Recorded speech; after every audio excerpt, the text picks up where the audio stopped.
हाँ जी, नमस्कार प्यारे साथियों। कैसे आप सभी? एक बार फिर से आप सभी का स्वागत है अपने आर्ट एंड कल्चर के सेशन में। प्यारे साथियों, अपने राजस्थान के जो लोक देवता थे, उस सेशन को अपने कंप्लीट किया। उसके अंदर अपने राजस्थान में एक हड़बू जी एक लोक देवता रहते हैं, तो उनकी 10 मिनट 5 मिनट चर्चा करते हैं। उसके बाद में अपने राजस्थान की लोक देवियाँ टॉपिक रहेगा, आज का मुख्य सेशन रहेगा लोक देवियाँ। तो हड़बू जी की पहले बात कर देते हैं, फिर आराम से लोक देवियों को अच्छी तरीके से समझने का प्रयास करेंगे। ठीक है, तो सबसे पहले हेडिंग लगाओ भैया हड़बू जी की, है ना। हड़बू जी की हेडिंग लगाओ और फिर मैं आपको एक एक बात समझाने का प्रयास करता हूँ। कल कोई साथी कह रहे थे सर कहानी बताओ, तो आगे से आपको ये चीज़ भी बताई जाएगी, है ना।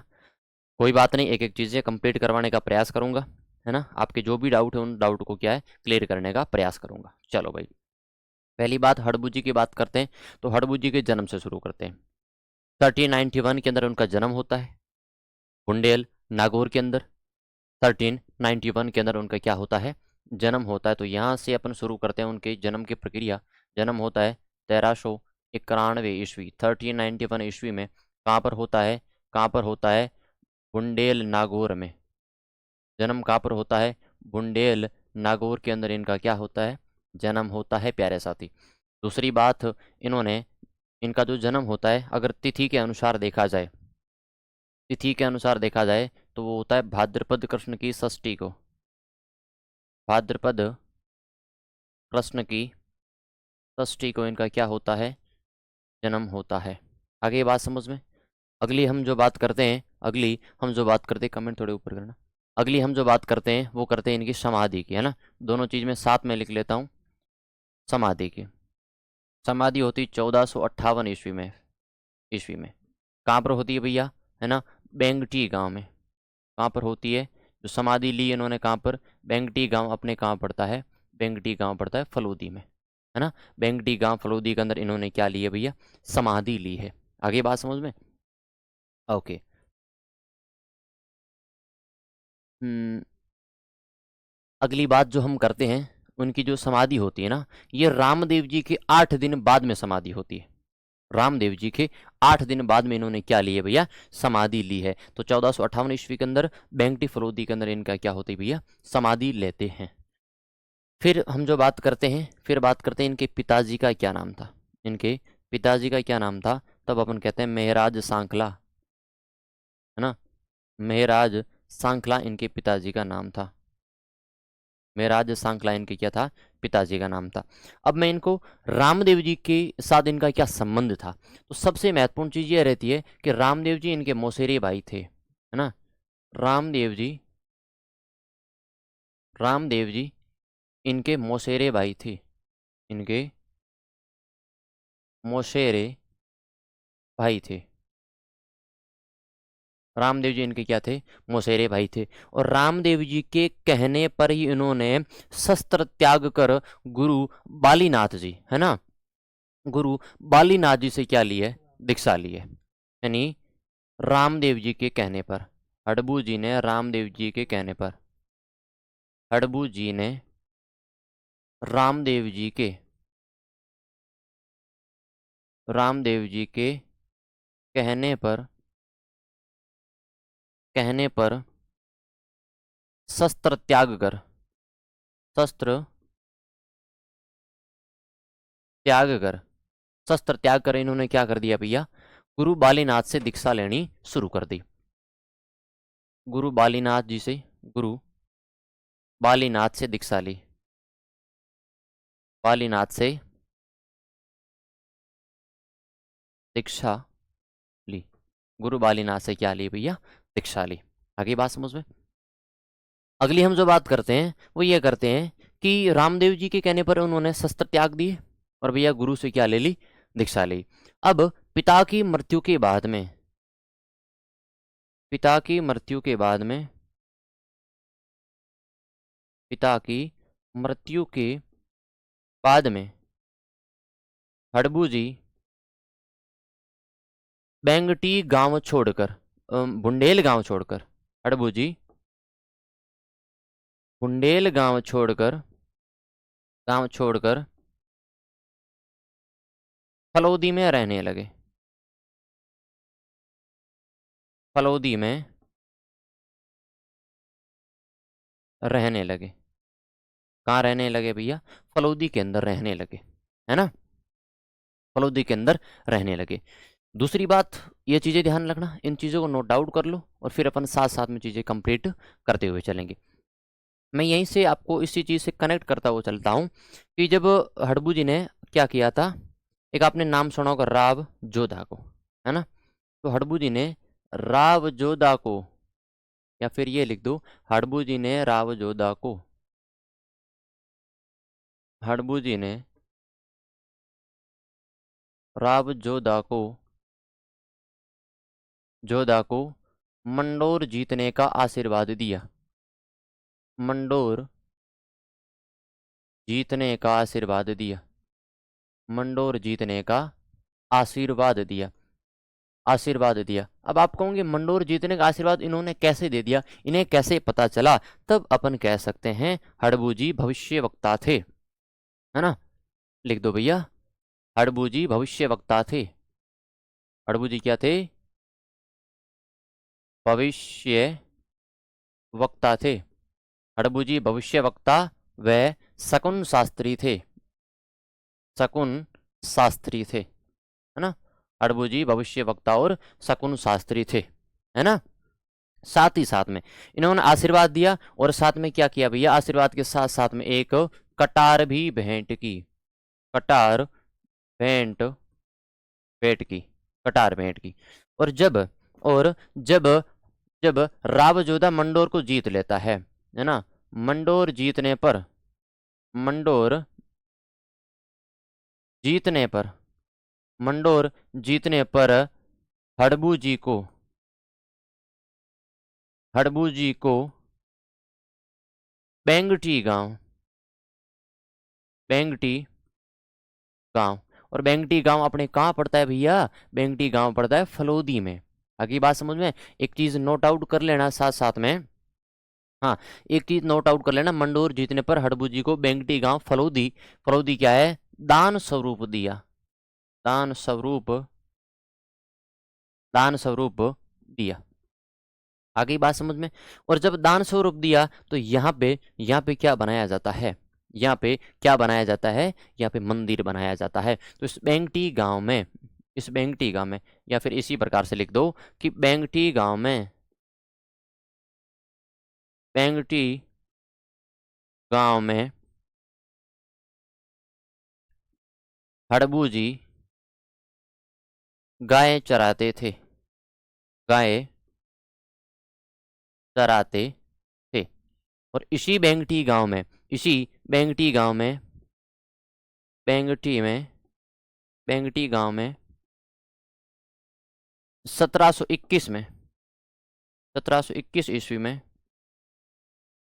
1721 ईस्वी में, ध्यान रखना, मंदिर का निर्माण करवाया जाता है। में हड़बू जी के मंदिर का निर्माण करवाया जाता है, हड़बू जी के मंदिर का निर्माण करवाया जाता है, मंदिर का निर्माण करवाया जाता है। जल्दी से कमेंट बॉक्स में बताओ, निर्माण किसके द्वारा करवाया जाता है? निर्माण करवाया गया, जल्दी से बताओ, इस मंदिर का निर्माण किसके द्वारा करवाया जाता है? वेरी गुड, अजीत सिंह ने, बहुत अच्छी बात है। तो इस मंदिर का निर्माण किसके द्वारा करवाया जाता है? अजीत सिंह के द्वारा करवाया जाता है। बहुत अच्छी बात है भैया, किसके द्वारा? अजीत सिंह के द्वारा निर्माण करवाया जाता है। तो बेंगटी गांव में हड़बू जी गाय चराते थे, और ये जो गाय चराते थे ना, तो इस गाय चराने के लिए जो चारा लेके जाते थे ना, है ना, जो चारा लेके जाते थे, वहां पे पूजा किसकी होती थी? तो ध्यान रखना, बेंगटी गांव में, बेंगटी गांव में गायों के लिए चारा, गायों के लिए जो चारा लेके जाते थे, वो लेके जाते थे बैलगाड़ी से। वो किससे लेके जाते थे? बैलगाड़ी से लेके जाते थे। एक एक चीज बताऊंगा, एक एक चीज बताऊंगा। बेंगटी गांव में गायों के लिए क्या चारा। अब एक चीज है, भविष्य वक्ता और शकुन शास्त्री क्या होते थे? भविष्य वक्ता का मतलब होता है कि अपने गांव में भी कुछ ऐसे लोग हैं जो क्या करते हैं, किसी की हाथ की रेखा देके बता लेते हैं उसके विवाह कब होगा, उसकी नौकरी कब लगेगी। और हाथ देखने वाले का एक डायलॉग फिक्स होता है कि तुम्हारे पैसे तो बहुत आते हैं भाई, पर जाते उससे ज्यादा है है ना, वो एक डायलॉग फिक्स होता है। दूसरी बात, शकुन शास्त्री का मतलब होता है वो शगुन देखते थे। शगुन का मतलब होता है मुहूर्त, अपने देखते हैं ना मुहूर्त, तो वो मुहूर्त देखते थे। दोनों चीजें ध्यान रखना। और बेंगटी गांव में गायों के लिए क्या है, बैलगाड़ी, चारा डालने हेतु बैलगाड़ी थी। अब ध्यान रखना, हड़बू जी की, हड़बू जी के बेंगटी गांव में, बेंगटी गांव में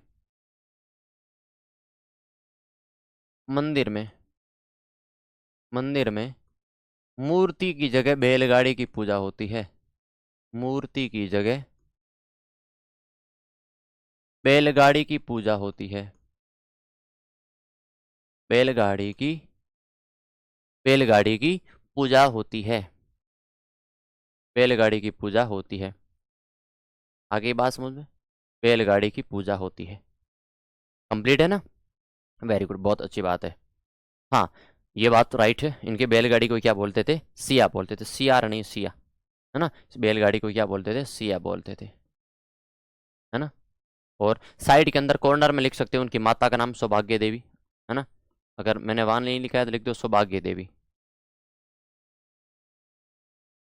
सौभाग्य देवी, माता का क्या नाम था, सौभाग्य देवी, ये बातें लिख दो। और इस बैलगाड़ी की पूजा होती है, लोगों की जब मनोकामनाएं पूरी होती है ना, तब लोग इसकी क्या करते हैं भैया, पूजा करते हैं। बिल्कुल। अब मैं ये शुरुआत के अंदर ही मैंने बता दिया कि रामदेव जी के समाधि लेने के 8 दिन बाद में, रामदेव जी के समाधि लेने के 8 दिन बाद, समाधि लेने के 8 दिन बाद, लेने के 8 दिन बाद क्या करते हैं, हड़बू जी समाधि लेते हैं। हड़बू जी समाधि लेते हैं।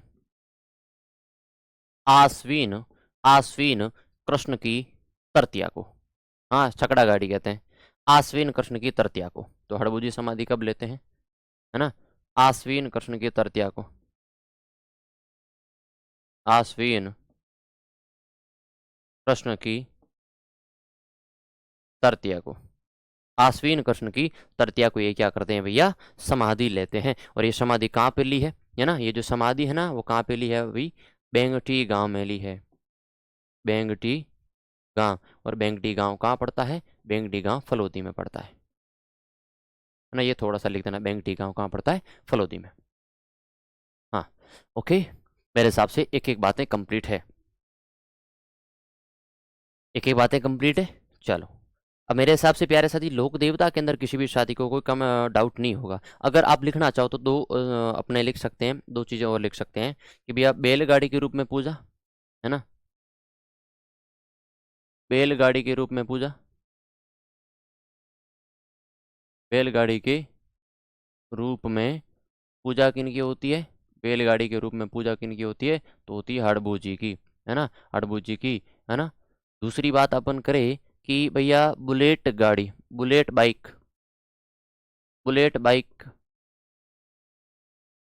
के रूप में पूजा, के रूप में जो पूजा होती है ना वो किन की होती है, वो किन की होती है, ओम बन्ना की होती है, ओम बन्ना की होती है। ये दो लाइन है, छोटी सी लिख देना कॉर्नर के अंदर, है ना, ये दो छोटी सी लाइन है, वो कॉर्नर के अंदर लिख देना, ताकि बात समझ में। चलो, तपस्या चौमुखा गांव जोधपुर में की थी, जीवी समाधि ली थी अड़बू जी ने। तो मेरे कहने का मतलब है अपने लोक देवता के अंदर किसी भी साथी को कोई डाउट नहीं होगा। एक एक साथी कमेंट कर देंगे भैया, एक बार थम्सअप करेंगे। फिर अपने आज का जो सेशन है वो लोक देवियों की तरफ लेके चलते हैं, अपना जो रथ है वो लोक देवियों की तरफ लेके चलते हैं, है ना। चलो, आज का जो मुख्य हेडिंग या फिर मुख्य टॉपिक रहता है वो अपने क्या रहती है भैया, लोक देवियाँ रहती है। क्या रहती है, लोक देवियाँ रहती है। तो सभी साथी हेडिंग लगाएंगे लोक देवियाँ, सभी साथी क्या हेडिंग लगाएंगे, लोक देवियाँ, हाँ, राजस्थान की प्रमुख लोक देवियाँ।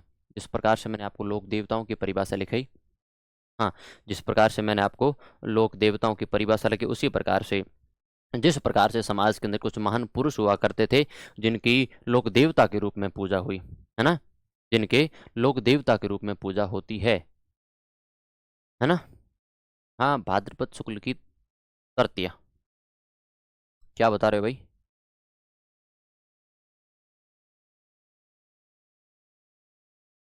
है ना। समाधि आश्विन शुक्ल की तृतीया है, भाद्रपद शुक्ल की तृतीया नहीं, आश्विन शुक्ल की तृतीया है। लोक देवियों की बात करते हैं, एक बार सभी साथी हेडिंग लगा दो। कलाजी चार हाथों वाले लोक देवता मैंने करवा दिए। कलाजी चार हाथों वाले लोक देवता करवा दिए। पहली परिभाषा लिखो। पहली परिभाषा लिखते हैं कि जिस प्रकार से राजस्थान के अंदर महान पुरुष जन्मे थे उसी प्रकार से, है ना। कल्लाजी करवा दिए मेरे भाई। कल्लाजी चार हाथों वाले लोक देवता मैंने करवा दिए।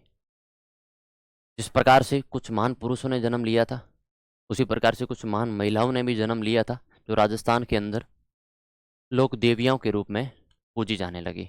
जो लोक देवियों के रूप में पूजी जाने लगी।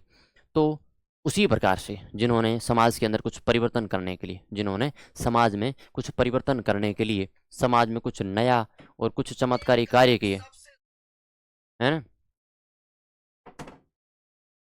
चलो। हाँ, ओके ओके ओके, चलो भैया। तो लोक देवियों की बात करते हैं। तो लोक देवियों के अंदर सबसे पहली बात, जिस प्रकार से, जिस प्रकार राजस्थान में कुछ महान पुरुषों ने जन्म लिया, कुछ महान पुरुषों ने जन्म लिया, जन्म लिया, उसी प्रकार से, उसी प्रकार, उसी प्रकार, उसी प्रकार कुछ महान महिलाओं ने भी जन्म लिया, जन्म लिया, जो आगे चलकर, जो आगे चलकर लोक देवियों के रूप में, जो आगे चलकर लोक देवियों के रूप में, लोक देवियों के रूप में पूजी जाने लगी, पूजी जाने लगी। अभी मेरे हिसाब से लोक देवियों के अंदर कंसल्ट करें तो चीज़ें कंप्लीट हो जाएगी, है ना। अरे अल्लाह कसम नहीं निकालनी है ना। अल्लाह कसम नहीं निकालनी है। कल्ला जी की अगर कुछ बातें हैं तो मैं बता दूंगा या फिर कुछ चीज़ें क्लियर करवा दूंगा। अभी मेरे हिसाब से लोक देवियों का टॉपिक है तो उसको चलने दो, है ना। लोक देवियों के टॉपिक पर थोड़ा सा ध्यान केंद्रित करो, कंसल्ट करो, तो अपनी चीज़ें कंप्लीट हो जाएगी, है ना। कल्ला जी की कुछ बातें हैं तो समय समय पर लिखा दूंगा या फिर MCQ PY के माध्यम से लिखवा दूंगा, तो इतने लोड की बात नहीं है। अगर मैंने टॉपिक शुरू कर दिया तो बीच में इन्हीं के हिसाब से चलने दो, ठीक है। ओके। तो लोक देवियों के रूप में क्या है, पूजी जाने लगी। नवीन कुमार, अगर कुछ डाउट है तो उस डाउट को क्लियर कर दूंगा, ठीक है।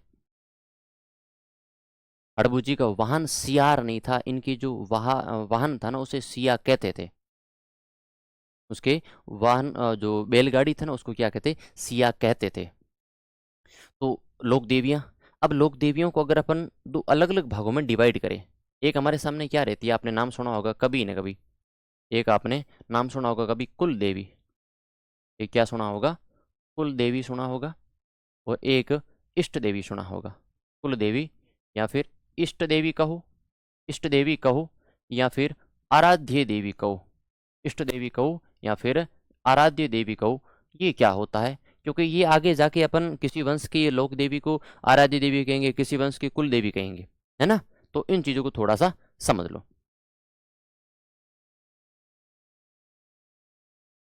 कुल देवी, कुल देवी क्या होती है, ये पर्टिकुलर एक कुल की होती है। कहने का मतलब क्या है, मेरे परदादा, मेरे दादा, मेरे पापा और मैं, ये सभी एक ही देवी को क्या करेंगे, पूजा करेंगे, है ना। तो उसको क्या कहेंगे भैया, कुल देवी कहेंगे। यानी कि संपूर्ण कुल की,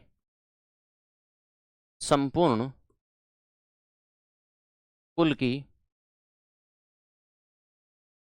एक देवी होती है, देवी होती है। और जो क्या है, अपने प्राचीन परंपरा से चली आ रही है, प्राचीन परंपरा से क्या है चली आ रही, तो उसे क्या कहेंगे अपन, कुल देवी कहेंगे, है ना। तो पुष्पेंद्र सिंह जी, मैंने बोला है जो कल्लाजी राठौड़ की कुछ बातें हैं तो वो समय समय पर बता दूंगा, है ना। तो अपने लोक देवियों का जो टॉपिक है उन पर थोड़ा कंसल्ट करो, है ना। हाँ, कहानी भी बताऊंगा, एक एक चीजें कंप्लीट कराऊंगा, लोक देवियों के अंदर किसी भी प्रकार का कोई डाउट नहीं रहने दूंगा, ओके। इष्ट देवी या फिर आराध्य देवी क्या होती है, ये किसी वंश की शाखाओं की देवी होती है, वंश की शाखाओं की अलग अलग देवी होती है, वंश की शाखाओं की देवी होती है ना। अपनी अपनी आराधना के अनुसार, अपनी आराधना के अनुसार, के अनुसार माना जाता है, मानी जाती है, मानी जाती है। अब इसका मतलब क्या होता है, मतलब यह होता है कि माना कि मेरे, है ना, मेरे जो पापा है, दादा है, मैं हूँ, तो हमारी जो एक कुल देवी थी, जो परंपरा से चली आ रही थी, वो तो कुल देवी है।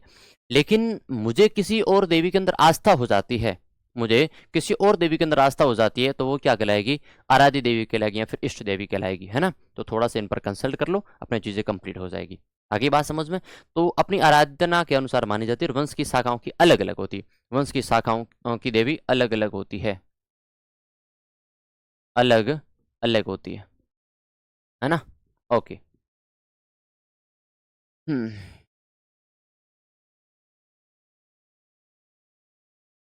चलो, फिर हम जो बात करेंगे, तो एक एक बार बार कमेंट आ रहा है कि भैया हम अपने क्या ओम बन्ना की बात बताओ, ओम बन्ना की बात बताओ। तो ओम बन्ना एक बार बाइक से जा रहे हैं, तो उनके साथ उनका दोस्त भी था, है ना। तो ओम बन्ना बाइक से जा रहे, तो सडनली उनका क्या होता है, एक्सीडेंट हो जाता है, उनकी ऑन द स्पॉट वहाँ मृत्यु हो जाती है। तो जब उस बाइक को पुलिस लेके जाती है थाने में, तो रात को वो बाइक वापस आके उसी स्थान पर खड़ी हो जाती है ना। तो फिर पुलिस वालों ने सोचा क्या पता कोई लेके चला गया होगा, तो पुलिस वाले वापस उसे थाने में लेके जाते हैं और जंजीर से बांध देते हैं। तो वापस जब सुबह होती है तो वो बाइक वहीं पर मिलती है ना। तो इस प्रकार से ओम बन्ना की जो बाइक है ना, वो क्या होगी, बुलेट बाइक के रूप में उनका चिन्ह जो माना जाता। दूसरी बात, वो बाइक आज भी उसी कंडीशन के अंदर खड़ी है ना, आज भी उसी कंडीशन के अंदर खड़ी है, उसके अंदर किसी भी प्रकार का कोई डैमेज नहीं है, और वो आज भी कभी कभी रात्रिकालीन सडनली चालू हो जाती है, रात्रिकालीन सडनली चालू हो जाती है ना। चलो, तो अपने लोक देवियों का टॉपिक शुरू हो गया, ये होती इष्ट देवी और कुल देवी। अब सभी साथी बता देंगे इष्ट देवी और कुल देवी के बीच में जो डिफरेंट है ना, वो समझ में आया कि नहीं आया, पहले तो ये बताओ, फिर अपन आगे चलते हैं, है ना। एक बार सभी साथी बताएंगे कुल देवी और इष्ट देवी के बीच में जो डिफरेंट है वो समझ में आया कि नहीं आया भाई, वो समझ में आया कि नहीं आया, जल्दी से बताओ। हमारे सामने सबसे पहली बात जो लोक देवियों के रूप में हम लेते हैं, वो रहते हैं जमुवाय माता को। किसको लेते हैं, जमुवाय माता को, जमुवाय माता को। इस टॉपिक पर थोड़ा सा ध्यान केंद्रित करो, जमुवाय माता। तो मैं जमुवाय माता की कुछ महत्वपूर्ण बातें बताता हूँ आपको। पहली बात, जमुवाय माता है, तो जमुवाय माता, इनका जो मुख्य मंदिर है, मुख्य मंदिर है, वो पड़ता है जमवा रामगढ़।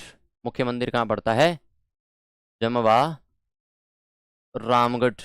जमवा रामगढ़ कहाँ पड़ता है अपने, जमवा रामगढ़ पड़ता है जयपुर में। जमवा रामगढ़ कहाँ पड़ता है, जयपुर के अंदर पड़ता है ना। हाँ, बहुत अच्छी बात है। तो जमवा रामगढ़ जयपुर के अंदर। कहा जाता है इस मंदिर का निर्माण किसके द्वारा करवाया जाता है, इस मंदिर का निर्माण किसके द्वारा करवाया गया, इस मंदिर का निर्माण किसके द्वारा करवाया जाता है, तो निर्माण करवाया जाता है दुल्हे राय के द्वारा। किसके द्वारा, दुल्हे राय के द्वारा करवाया जाता है।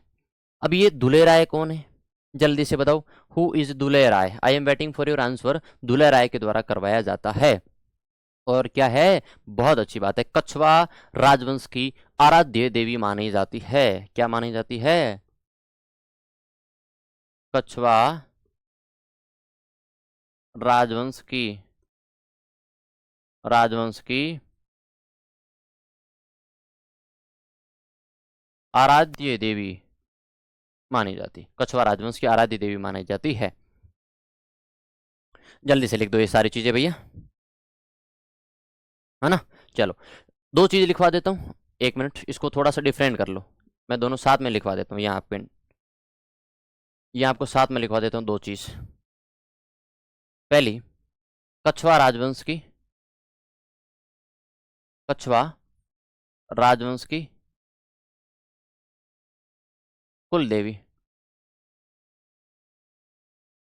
है ना, और कछवा राजवंश की आराध्य देवी, दोनों चीज लिख दो।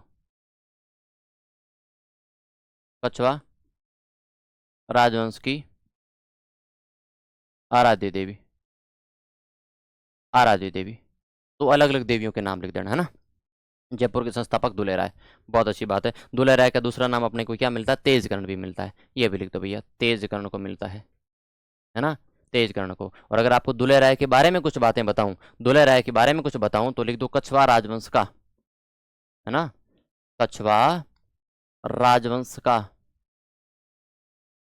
राजवंश का संस्थापक। मैं कहानी बताता हूँ थोड़ी सी, है ना, फिर समझाऊंगा, फिर लिखवाऊंगा दोबारा से। कछवा राजवंश का, कछवा राजवंश का आदि पुरुष, कछवा राजवंश का आदि पुरुष कहा जाता है। और एक और नाम मिलता है, कछवा राजवंश का मूल पुरुष, मूल पुरुष, है ना। ये तीनों चीजें लिखा देते। कुल देवी क्या है? शिला माता, बहुत अच्छी बात है। कुल देवी का नाम क्या है? कुल देवी का नाम रहता है भैया शिला माता, क्या रहता है? शिला माता। और आराध्य देवी का क्या नाम रहता है? जमुवाय माता, क्या रहता है? जमुवाय माता। लो आपके सामने दोनों डाउट कंप्लीट। हाँ, अब देखो हमारे सामने दुले राय जी एक बार क्या करते हैं, शत्रुओं से घिर जाते हैं, शत्रुओं से घिर जाते हैं, युद्ध लड़ते हैं। तब उनके साथ क्या होता है? युद्ध पराजित हो जाते हैं।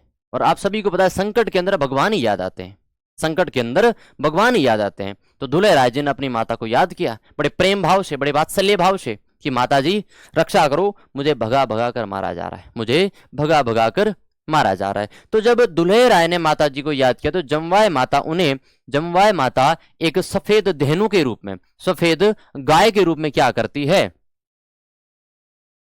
सफेद गाय के रूप में क्या करती है? दर्शन देती है। और उस दर्शन देती है और उनको आशीर्वाद देती है कि जा, युद्ध विजय होगा। और फिर दुल्हे राय युद्ध को विजय करते हैं। और क्या करते हैं भैया? जमवा रामगढ़ के अंदर दुल्हे राय और तेजकर्ण के द्वारा क्या करवाया जाता है? माता के मंदिर का निर्माण करवाया जाता है, माता के मंदिर का निर्माण करवाया जाता है। ये बातें समझ लेना, एक एक चीजों को नोट आउट कर लेना। फिर ये जो दुल्हे राय फिर तेजगढ़ है, जिससे जो जमवा रामगढ़ क्षेत्र पड़ता है, उसे क्या कहते हैं? इसे क्या कहते हैं? इसको ढूंढाड़ का पुष्कर कहते हैं। इसे क्या कहते हैं? मैं 3 आपको नाम एक साथ में लिखवा देता हूँ, 3 नाम एक साथ में लिखवा देता हूँ, है ना। 3 नाम एक साथ में लिखवा देता हूँ आपको, 3 नाम एक साथ में लिखवा देता हूँ। पहला नाम हमारे सामने क्या रहता है? पहला नाम हमारे सामने रहता है ढूंढाड़ का पुष्कर। ढूंढाड़ का पुष्कर कौन सा था? एक रहता है पुरातत्व का पुष्कर, पुरातत्व का पुष्कर। और एक रहता है वागड़ का पुष्कर, वागड़ का पुष्कर। अगर तीनों चीज डाउट में हो तो तीनों चीज क्या कर लेना, यहीं पे कंप्लीट कर लेना, है ना, तीनों चीज कंप्लीट कर लेना।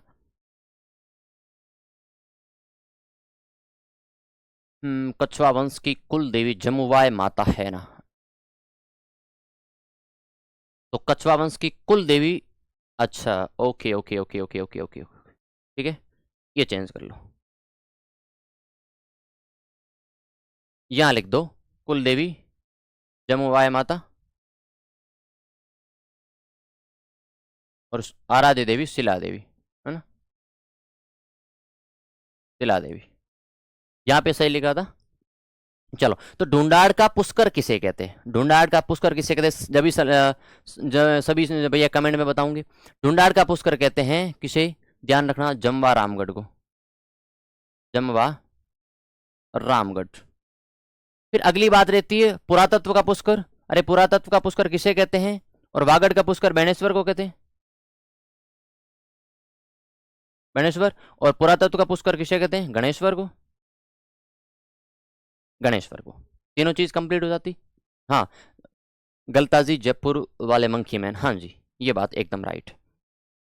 फिर तेजगण की बात होगी अपने, किस प्रकार से उन्होंने क्या किया, स्थापना करते हैं, किस प्रकार से उन्हें देवी दर्शन देती है, ये बातें लिख दो। फिर अपन आगे चलते हैं। जम्मुवाय, अब इन माता के उपनाम रहते हैं, इन माता के कुछ क्या रहते हैं, उपनाम रहते हैं, उपनाम रहते हैं। ध्यान रखना कि अलग अलग वंश के अंदर इनको, सॉरी, अलग अलग युग के अंदर इनको अलग अलग नामों से जाना जाने लग गया, है ना। अलग अलग युग के अंदर इनको अलग अलग नामों से जाने लग गया। आगे बात समझ में। अन्नपूर्णा, है ना, अन्नपूर्णा कहते हैं, एक तो कहते हैं इसको बड़वायु, बड़वायु, है ना, एक कहते हैं जम्बाय, जम्बाय, एक कहते हैं मंगलायु, मंगलायु, है ना, और एक इसको कहते हैं अन्नपूर्णा, अन्नपूर्णा। ये इनके क्या रहते हैं, उपनाम रहते हैं। ये माता जी के क्या नाम रहते हैं, उपनाम रहते हैं। बड़वायु कहते हैं, जमवाय कहते हैं, मंगलायु कहते हैं, और एक रहता है अन्नपूर्णा। ये उपनाम किसके रहते हैं, ये उपनाम किसके रहते हैं भैया, तो ध्यान रखना, जमुवाय माता के, किसके रहते हैं, जमुवाय माता के क्या रहते हैं, उपनाम रहते हैं। मेरे हिसाब से एक एक बातें कंप्लीट है ना। तो जमवाय माता की कौन कौन सी मुख्य बातें हो गई। जमवाय माता मंदिर जमवा रामगढ़ जयपुर के अंदर है। निर्माण दुलेरा या फिर तेजगण के द्वारा करवाया जाता है। हाँ, कछवा राजवंश के संस्थापक है, आदि पुरुष है, मूल पुरुष है। कछवा राजवंश की कुल देवी जमवाय माता है, लेकिन आराध्य देवी तो शिला देवी है। तो अपन अगली बात किसकी कर लेते हैं, शिला देवी की कर लेते हैं। ढूंढाड़ का पुष्कर जमवा रामगढ़ को कहते हैं, पुरातत्व का पुष्कर गणेश्वर को कहते हैं, वागड़ का पुष्कर बैणेश्वर को कहते हैं। आगे बात समझ में, चलो। और फिर इनके उपनामों के अंदर बड़वायु है, जमवाय है, मंगलायु और अन्नपूर्णा भी इनके क्या है, प्रमुख उपनामों के अंदर आ जाते हैं। अगली हम जो बात करते हैं वो किसकी बात करते हैं, शिला माता की करते हैं। किसकी करते हैं भैया, शिला माता की करते हैं। और आप सभी को पता है शिला माता, शिला माता के बारे में सभी साथी जानते हैं कि उनका मुख्य मंदिर कहाँ रहता है, उनका मुख्य मंदिर कहाँ पर रहता है। तो मुख्य मंदिर कहाँ पर रहता है, जल्दी से बताओ भैया, जल्दी से कमेंट बॉक्स के अंदर बताओ शिला माता का मंदिर कहाँ है। मैं लिखा देता हूँ कि मैंने आपको पीछे क्या लिखा है, कछवा राजवंश की, कछवा राजवंश की आराध्य देवी है। तो लिखो कछवा राजवंश की आराध्य देवी है, कछवा राजवंश की आराध्य देवी, कछवा राजवंश की आराध्य देवी रहती है, कछवा राजवंश की आराध्य देवी रहती है। कौन सी माता भैया, कौन सी माता, शिला माता रहती है। बहुत अच्छी बात है, आमेर जयपुर में, है ना, आमेर जयपुर के अंदर मंदिर कहाँ पर है, आमेर जयपुर के अंदर इनका क्या है, मंदिर बना हुआ, आमेर किले जयपुर में। अब इस किले का, इस मंदिर का जो इस मंदिर का जो निर्माण है, इस मंदिर का जो निर्माण है वो किसके द्वारा करवाया जाता है, इस मंदिर का निर्माण किसके द्वारा करवाया जाता है। बहुत अच्छी बात है, मानसिंह प्रथम के द्वारा करवाया जाता है। निर्माण मानसिंह प्रथम के द्वारा करवाया जाता है, मानसिंह प्रथम के द्वारा निर्माण करवाया जाता है। लेकिन अगर आपसे पूछ लिया जाए पुनः निर्माण किसके द्वारा करवाया जाता है, पुनः निर्माण किसके द्वारा करवाया जाता है, तो सवाई मानसिंह द्वितीय, पुनः निर्माण सवाई मानसिंह द्वितीय, सवाई मानसिंह, सवाई मानसिंह द्वितीय के द्वारा निर्माण करवाया जाता है। बताऊंगा मूर्ति कहाँ से लाए। एक और बात लिखवा देता हूँ यहाँ पे कि जो सवाई मानसिंह है उन्होंने क्या करवाया, इस मंदिर को संगमरमर से निर्मित करवाया, संगमरमर, संगमरमर से निर्माण करवाया, निर्माण करवाया। आगे बात समझ में। लेकिन जो सवाई मानसिंह प्रथम थे, सवाई मानसिंह प्रथम थे, वो क्या करते हैं, सवाई मानसिंह प्रथम यहाँ से जाते हैं भैया, यहाँ से जाते हैं कहाँ पर, एक नाम सुना होगा आपने, एक आपने नाम सुना होगा, बहुत अच्छी बात, एकदम राइट बात है, जेसौर के एक क्षेत्र पड़ता है, जेसौर, एक क्षेत्र पड़ता है जेसौर। और जेसौर कहाँ पड़ता है भैया, पूर्वी बंगाल में, पूर्वी बंगाल में। जेसौर कहाँ पड़ता है, पूर्वी बंगाल में। और पूर्वी बंगाल का एक राजा था केदार, राजा का नाम क्या था, केदार राजा था, केदार। आगे बात समझ में। अब एक चीज समझाता हूँ यहाँ से कि मंदिर आमेर जयपुर के अंदर स्थित है, जिसका निर्माण मानसिंह प्रथम ने करवाया।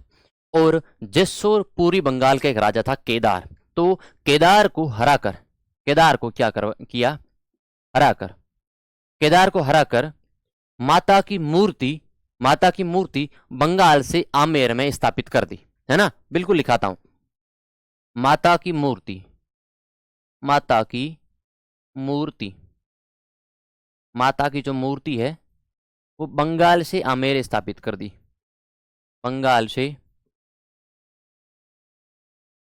आमेर में स्थापित कर दी, आमेर में स्थापित कर दी। कहां पर स्थापित की है? बंगाल से लाए हैं और आमेर के अंदर स्थापित कर दी है, आमेर के अंदर क्या कर दिए? स्थापित कर दिए। दूसरी बात, ये जो मूर्ति है, ये जो मूर्ति लेके आए हैं, ये जो बंगाल से लाई गई, बंगाल से लाई गई मूर्ति, बंगाल से लाई गई जो मूर्ति है, इस मूर्ति की कुछ विशेषताएं हैं, इस मूर्ति की कुछ विशेषताएं हैं, है ना। बताता हूं आपको। पहली विशेषता क्या है कि ये पाल शैली में बनी है, पाल शैली में निर्मित है। किस शैली में निर्मित है? पाल शैली के अंदर निर्मित है। दूसरी बात, दूसरी बात क्या है भैया? दूसरी बात यह है कि अष्टभुजी प्रतिमा की है, अष्टभुजी प्रतिमा की बनी है, अष्टभुजी प्रतिमा की बनी है। तीसरी बात, काले काले संगमरमर कहो या फिर पत्थर कहो, काले पत्थर से निर्मित है, काले पत्थर से क्या है? निर्मित है। तीन बातें होगी, तीन बातें होगी ना, है ना। आगे बात समझ में। फिर इस माता की जो मूर्ति थी, है ना, इस माता की जो, इस माना की अपन कह सकते हैं, माता की जो ये मूर्ति है ना, माता की जो ये मूर्ति है, इस मूर्ति के चरणामृत में, इस मूर्ति के चरणामृत का मतलब होता है पैरों में, इस मूर्ति के चरणामृत में जल जल व व जल व मदिरा चढ़ाया जाता है, चढ़ाया जाता है। अब आप कहोगे चरणामृत क्या होता है? चरणामृत का मतलब होता है कि इस मूर्ति के पैरों में, यानी किसी भी मूर्ति के पैरों में चढ़ाए जाने वाले पवित्र पेय पदार्थ, जिसमें जल होता है, दूध होता है, केसर होती है, और साथ ही साथ में इन माता की जल और मदिरा चढ़ाया जाता है। ये बातें मैंने लिखवा दी, है ना। तो हाँ, संगमरमर से निर्मित है। और एक चीज ये भी लिख दो कि चांदी का दरवाजा भी बनाया, है ना। चांदी का क्या बनवाया भैया? दरवाजा भी तो बनाया इन्होंने, है ना। 2.5 प्याले शराब के 2.5 प्याले शराब है गुरु, तो यहाँ पे क्या किया जाता है? चांदी का दरवाजा, चांदी का दरवाजा चढ़ाया। आगे बात समझ में। और पीछे क्या लिखवाया कि जल व मदिरा चढ़ाया जाता है। जल और मदिरा, मदिरा का मतलब होता है भाई अपने शराब ले सकते हो, है ना, नशीले पदार्थ ले सकते हो, है ना, शराब ले सकते हो या फिर नशीला पदार्थ ले सकते हो, तो ये चीज हो सकती है। तो बंगाल से लाई गई जो मूर्ति थी, पाल शैली में निर्मित है, अष्टभुजी प्रतिमा की बनी है और काले संगमरमर के पत्थर से निर्मित है। चरणामृत में जल और मदिरा क्या है? चढ़ाया जाता है। चरणामृत के अंदर जल और मदिरा चढ़ाया जाता है। मेरे हिसाब से कंप्लीट है, मेरे हिसाब से एक एक साथी को कंप्लीट है। एक एक चीज बताओ, है ना। लोक देवियों के अंदर सबसे पहले परिभाषा हो जाती है, परिभाषा के बाद में कुल देवी और लोक देवी के बीच में अंतर हो जाता है, उसके बाद में अपने जमुवाय माता की कुछ महत्वपूर्ण बातें हो जाती है ना। जमुवाय माता के उपनाम हो जाते हैं। फिर अपने शिला माता का मंदिर, शिला माता के मंदिर की मूर्ति कहाँ से आती है? हाँ, नर बलि दी जाती है, लेकिन जो वर्तमान में बंद हो जाती है। अब आपको लिखाता हूँ इनका मंदिर, मंदिर के अंदर जो मेला भरता है वो कब भरता है ना। माता के, लिखो, यहाँ जो मेला भरता है, मेला कब भरता है? मेला भरता है चैत्र और आश्विन के नवरात्रों में, है ना। चैत्र और आश्विन के नवरात्रों में, चैत्र व आश्विन के नवरात्रों में, नवरात्रों में मेला भरता है। लेकिन प्यारे साथी, एक आपको चीज अभी समझा देता हूं मैं, है ना। एक चीज और समझा देता हूं कि माना कि मैंने ये चीज बताई भी थी कि किसी महीने की 1 से लेके 14 तारीख, है ना, इधर हो जाती है 15 तारीख और इधर हो जाती है 16 से 29 हो जाती है और इधर हो जाती है 30। इसके बीच में थोड़ा सा डिफरेंट समझना, मैं कुछ चीजें आपको लिखवाता हूँ, कुछ चीजें समझाने का प्रयास करता हूँ, है ना, यहाँ चीजें समझना। अरे मदिरा शुद्ध नहीं है, मदिरा शुद्ध नहीं है कहने का मतलब है माता को चढ़ाया जाता है शुद्ध रूप में। यूं तो बलि भी शुद्ध नहीं है ना, यूं तो बलि भी शुद्ध नहीं है, क्या ऐसी कौन सी कोई देवी है जो किसी खून की प्यासी होती? लेकिन क्या होता है, वो आस्था के रूप में चढ़ाया जाता भाई, है ना। 1 से जो 14 है उसके बीच में क्या होता है, कृष्ण पक्ष होता है, कृष्ण पक्ष होता है। 15 को अमावस्या होती है,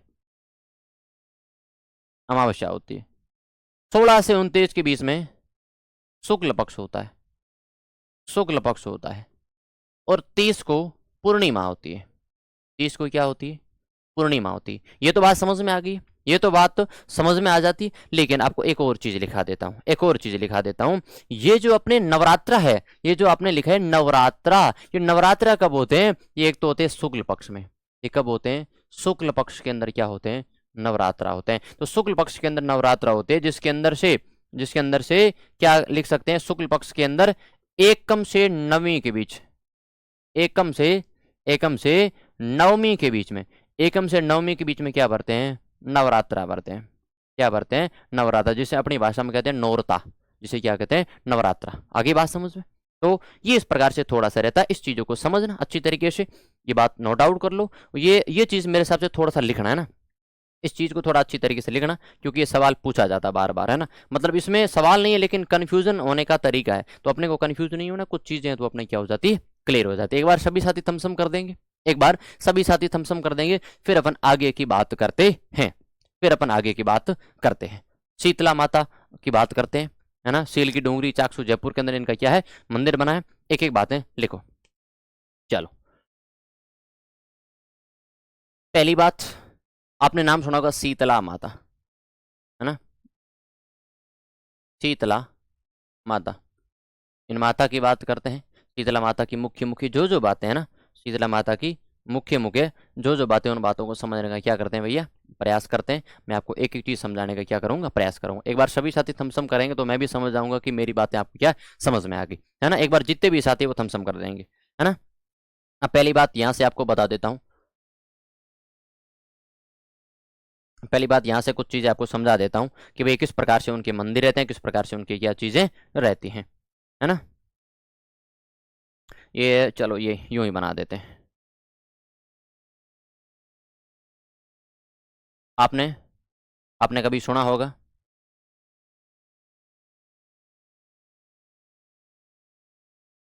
ठीक है। ये रहती है अपनी सील की डोंगरी, सील की डोंगरी रह जाती। फिर उसके बाद में इस पे क्या बना होता है, इसके बाद में इस पे बना है मंदिर, इस पे क्या बना है? मंदिर बना है। अब इस मंदिर के अंदर प्यारे साथी क्या है, इस मंदिर की मैं आपको एक एक बात समझाने का प्रयास करूंगा, इस मंदिर की एक एक बात समझाने का क्या करूंगा, प्रयास करूंगा।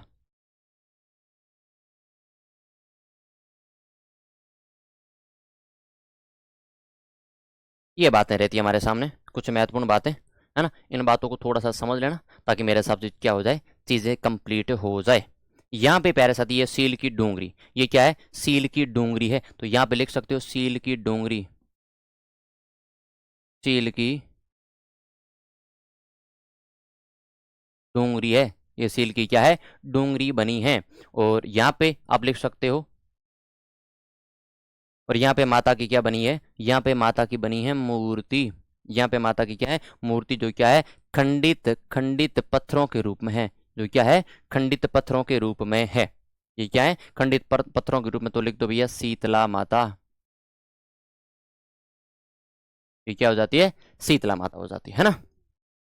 हाँ एक एक लिखाऊंगा भाई, एक एक लिखाऊंगा चीजें, ओके डन। चलो भैया वेरी गुड। अब यहाँ पे सेल की डोंगरी अपने कहाँ पड़ता है? पहली बात तो ये लिख दो, चाकसू जयपुर में। कहाँ पड़ता है? चाकसू जयपुर के अंदर, चाकसू जयपुर के अंदर शीतला माता का क्या भैया? मंदिर बना है। हाँ, अब पहली बात हम यहां से लिखना शुरू करेंगे, पहली बात कि भाई इस मंदिर को, इस मंदिर को सुहाग मंदिर कहते हैं। इस मंदिर को सुहाग मंदिर कहते हैं। सुहाग मंदिर कहते हैं। इस मंदिर को क्या कहते हैं? सुहाग मंदिर कहते हैं। अब प्यारे साथी, सुहाग मंदिर का मतलब क्या होता है? ऐसी महिलाएं, है ना, इनकी क्या करती हैं? ये जो सुहाग मंदिर, इसकी मैं कुछ परिभाषा लिखा देता हूँ, कुछ चीजें समझा देता हूँ कि महिलाएं अपने पति की दीर्घायु के लिए या फिर स्थायी सुहाग के लिए इनकी क्या करती है? पूजा करती है ना। फिर देखो, जो सुहाग मंदिर है ना, महिलाएं अपनी महिलाएं अपने अटल सुहाग, अटल सुहाग व शांतिपूर्ण वैवाहिक जीवन, शांतिपूर्ण वैवाहिक जीवन हेतु, वैवाहिक जीवन, वैवाहिक जीवन हेतु माता की आराधना करते हैं। माता की आराधना करते हैं, आराधना करती है। आगे बात समझ में? सवाई माधो सिंह प्रथम ने, बहुत अच्छी बात है। अब यहीं से लिखता हूं, यहां से अपन वापस से शुरू कर देते हैं कि इस मंदिर का निर्माण किसके द्वारा करवाया जाता है? मंदिर है, इस मंदिर का जो निर्माण है, मंदिर का जो निर्माण है, जल्दी से बताओ, मंदिर का निर्माण किसके द्वारा करवाया जाता है ना। फिर इस माता को क्या कहते हैं भैया? चेचक निवारक देवी कहते हैं। चेचक निवारक देवी कहते हैं। जल्दी से बताओ, माता के मंदिर का निर्माण चेचक निवारक देवी कहते हैं।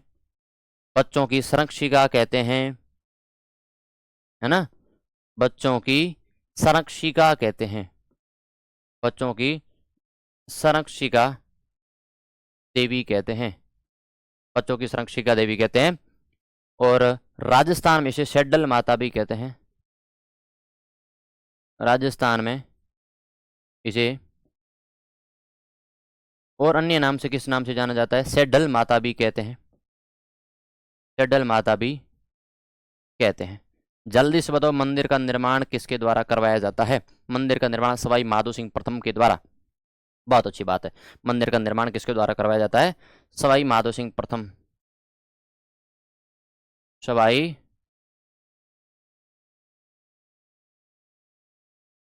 माधो सिंह प्रथम के द्वारा, है ना। इसे चेचक निवारक देवी कहते हैं। सुहाग, सुहाग से तात्पर्य है कि पत्नियों के पति को सुहाग कहते हैं, है ना। जो लगाते हैं ना, है ना, पत्नियों के पति को क्या कहते हैं? सुहाग कहते हैं, यानी हस्बैंड भैया, हस्बैंड। बच्चों की संरक्षिका देवी, राजस्थान में इसे शेड्डल माता भी कहा जाता है। ये बातें लिखो, फिर मैं आपको कहानी समझाता हूं कि भाई इन माता की जो मूर्ति है वो खंडित क्यों है। एक बात और लिख दो कि राजस्थान की एकमात्र लोक देवी, राजस्थान की एकमात्र लोक देवी, एकमात्र लोक देवी, एकमात्र लोक देवी जिसकी खंडित प्रतिमा की, जिसकी खंडित प्रतिमा की पूजा होती है, पूजा होती है। अब खंडित प्रतिमा क्यों थी उसके बारे में भी आपको बता देता हूं, है ना। हाँ हाँ, बताऊंगा बताऊंगा, बासी भोजन, है ना। चलो लिखो भैया, ये बातें लिख दो, फिर अपन मैं आगे की बात समझा देता हूँ कि भाई वास्तव में इस माता के जो भोजन चढ़ता है वो क्या कहलाता है। तो ये बातें लिख दी। एकमात्र खंडित प्रतिमा लिखो, शीतला माता, शीतला माता के लिए जो ठंडा भोजन, जो ठंडा भोजन चढ़ाया जाता है, चढ़ाया जाता है, जाता है, उसे क्या कहते हैं? उसे क्या कहते हैं? बास्योड़ा कहते हैं। बास्योड़ा कहते हैं। क्या कहते हैं? बास्योड़ा कहते हैं, है ना। जल्दी से बताओ। बताता हूँ चैत्र कृष्ण की सप्तमी को। हाँ, यह भी बता देता हूँ। साथ में मेला भी लिख दो, है ना, लिख दो मेला। मेला कब पड़ता है? चैत्र कृष्ण की, चैत्र कृष्ण की, चैत्र कृष्ण की सप्तमी और अष्टमी दो नाम मिलते हैं भैया। सप्तमी, सप्तमी और अष्टमी को दो नाम मिलते हैं, दो नाम मिलते हैं। अब मैं आपको एक और चीज बता देता हूं, सप्तमी को शीतला सप्तमी मनाते हैं, है ना, शीतला सप्तमी मनाते हैं, शीतला सप्तमी मनाते हैं। लेकिन अष्टमी शीतलाष्टमी मनाते हैं, शीतलाष्टमी, शीतलाष्टमी मनाते हैं। शीतलाष्टमी ज्यादातर प्रमुख शीतला अष्टमी को माना जाएगा, जो सप्तमी नहीं अष्टमी को प्रमुख माना जाएगा। इस चीज का ध्यान रखना, है ना, इस चीज का ध्यान रखना। मेला, हाँ अब बताता हूं पहले। फिर इनके जो पुजारी होते हैं, इनके जो पुजारी होते हैं वो कौन होते हैं? पुजारी होते हैं कुम्हार, कुम्हार, ठीक है। इनका जो प्रतीक है, इनका जो प्रतीक है ना, और इनका जो वाहन है, इनका जो वाहन है, और इनका जो पवित्र वृक्ष है, पवित्र वृक्ष है, ये तीन चीज और लिखनी है। प्रतीक क्या रहेगा? मिट्टी का कटोरा रहेगा, मिट्टी का कटोरा रहेगा जिसके अंदर माता को प्रसाद चढ़ाया जाता है, मिट्टी का कटोरा रहेगा।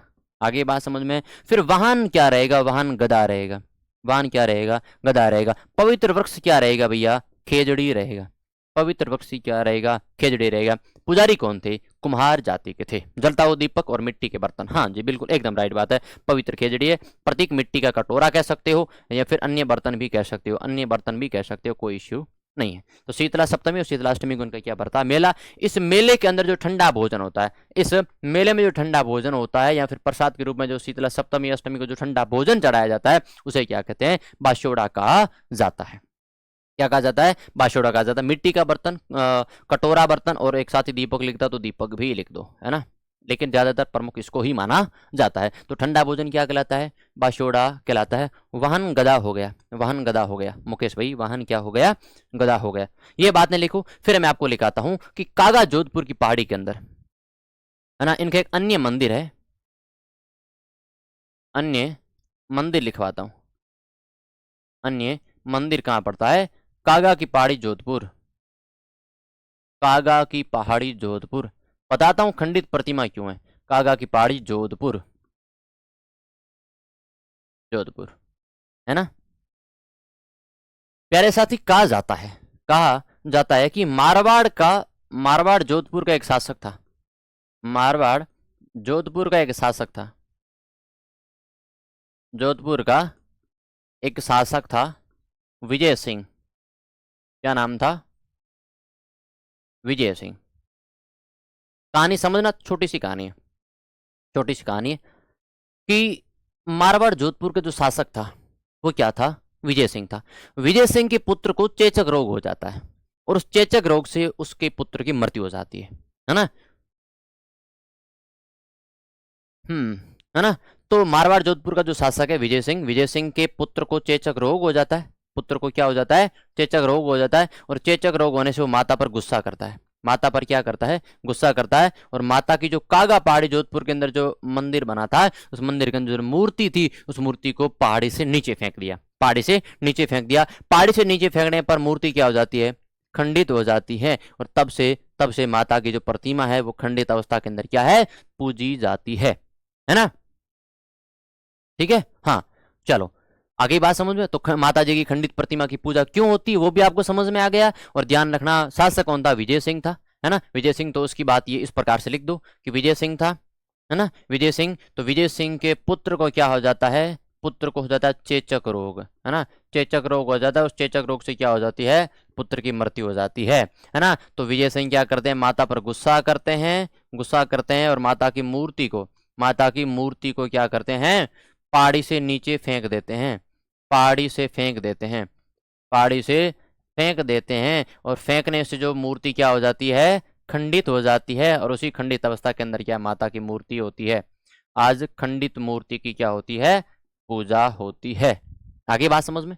चलो, है ना, चलो बहुत अच्छी बात है। मेरे हिसाब से एक एक बातें कंप्लीट है, एक एक बातें कंप्लीट आपके सामने। अन्य मंदिर कागा की पहाड़ी जोधपुर के अंदर, मारवाड़ जोधपुर का शासक विजय सिंह था। पुत्र को चेचक रोग हो जाता है जिसकी मृत्यु हो जाती है, जिससे गुस्सा होता है, पहाड़ी से माता की मूर्ति को फेंक देता है ना। हाँ, जमवाय माता का कहाँ गया?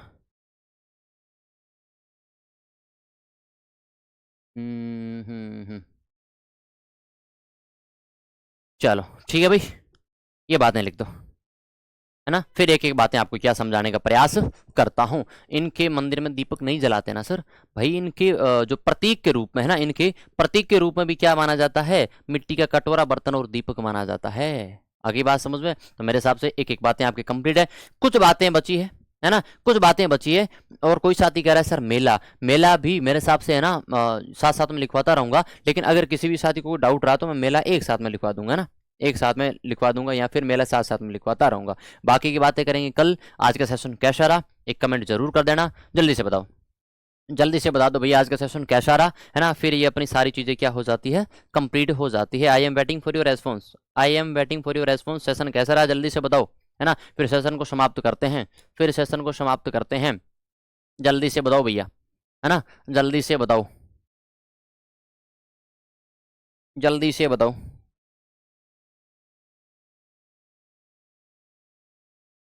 ठीक है, चलो ओके भैया, मिलेंगे कल नए सेशन में। आज के लिए इतना ही, कल मिलते हैं नए सेशन में लोक देवियों के साथ में। तब तक के लिए मैं पंकज बिश्नोई आप सभी को राम राम खमागणी, जय श्री राम, जय हिंद, जय भारत। और साथ में नहीं करवाऊंगा कल से, साथ साथ में करवाता रहूंगा लोक देवियों के साथ में। ओके, जय हिंद।